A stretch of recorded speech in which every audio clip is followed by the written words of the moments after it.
And we're going to be talking about how we live wisdom for life, and how do we gain that? How do we gain wisdom for life, and what does that all mean? And one of the things I realize that as I get older, the older you get, maybe you might know this, the less you realize you know.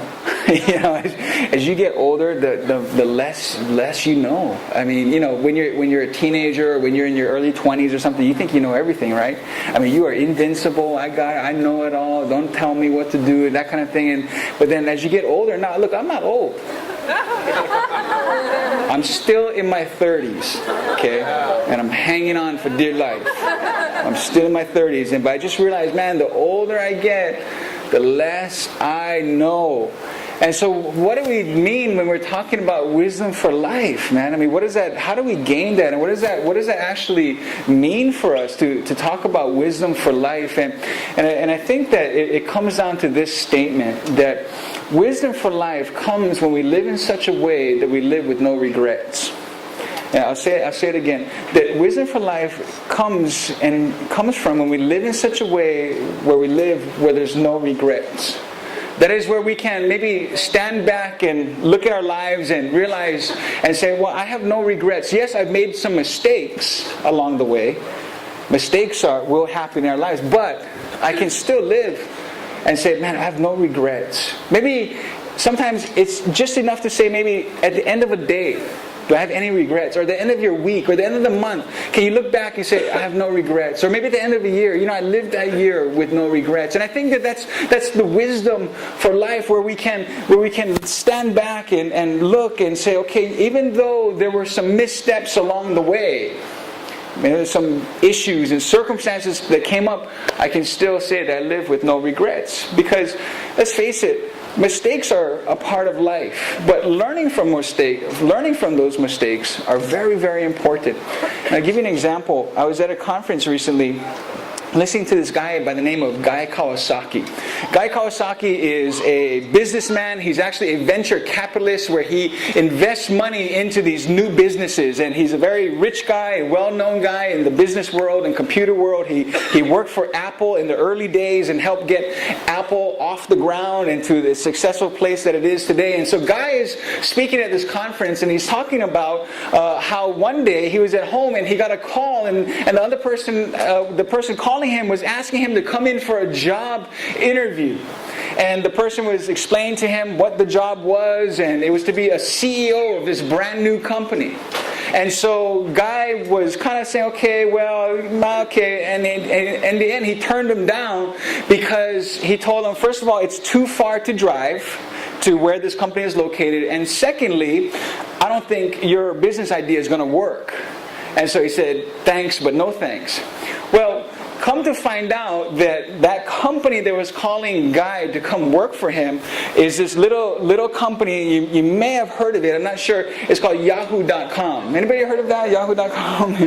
And Guy was on stage living through some regret. I think he calculated his salary if he worked for Yahoo just for 5 years, because sometimes CEOs don't last that long.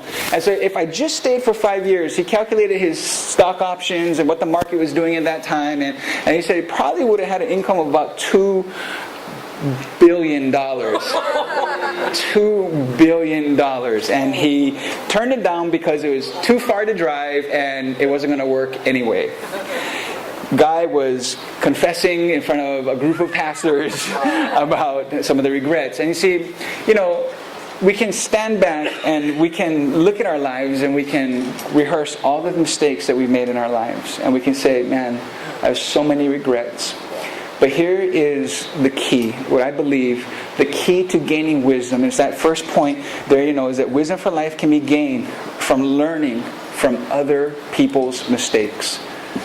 It's a fact of life, and I got a witness on the left over here. That it's the wisdom for life, that we can gain wisdom for life. Where wisdom for life again is standing back and not living with any regrets. That we can gain our wisdom by learning from other people's mistakes.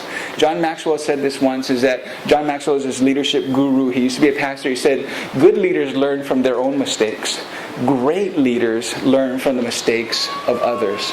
And I think that's so true. Even in the Bible. The Bible has so much historical history, and tells so many historical stories about what God's people have done over the course of history. And it's there, I believe, so that we can actually look back and learn, not just from the great things that they did, but also from the mistakes that they did.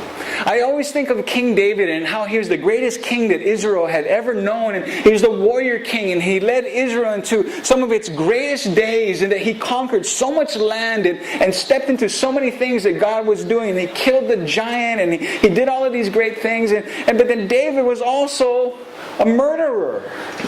He's also an adulterer. You see, there's the things that you can learn from something that somebody does well, but you can also learn from their mistakes. I think we gain wisdom when we observe and we look and we say, wow, that's a mistake that I don't ever want to do. I mean, think about it when you're a kid and you're gonna dare each other to jump off the thing or jump off the bridge or slide down. We used to go to on the windward side. There's this set of there's a drainage ditch, and all it was just these slides. And we call it 4 humps, and because the water came down, and we would get our old boogie boards and lie on them and just launch ourselves down these 4 humps. And it was always raining on the windward side, but it was always like, you go first, you go first, you go first, and nobody wants to go first. Why? Because if you bust your front teeth or you broke your nose or something, we learn from that guy's mistake. Okay, you see what he did? We're not going to do that, right? Because we learn from other people's mistakes. Sure, we learn from our own mistakes, but there's no way that we can all commit every mistake there is to commit. That's why we have to look and observe and say, hey, look, there's mistakes that other people have done, and what can I learn from that? And I think when we start getting to that point, we start to understand what it means to gain wisdom for life. I was having dinner with a pastor several years ago, and this is when I was just beginning to emerge or step into some leadership callings, some pastoral roles. And Julie and I were at dinner with this pastor who has been in ministry for a long time, has a great ministry going on, and he was just rehearsing some of the great things God was doing in his nation and in his church, in his city.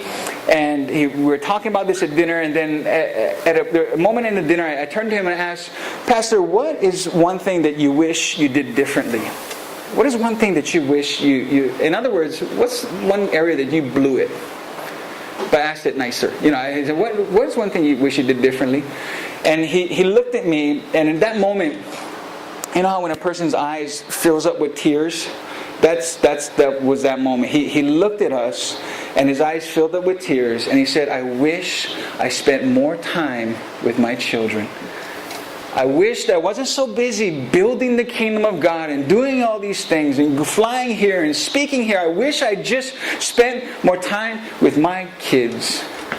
And that stuck with me for these last 8 years now. This has stuck with me that as a pastor, I am not going to sacrifice my children on the altar of ministry.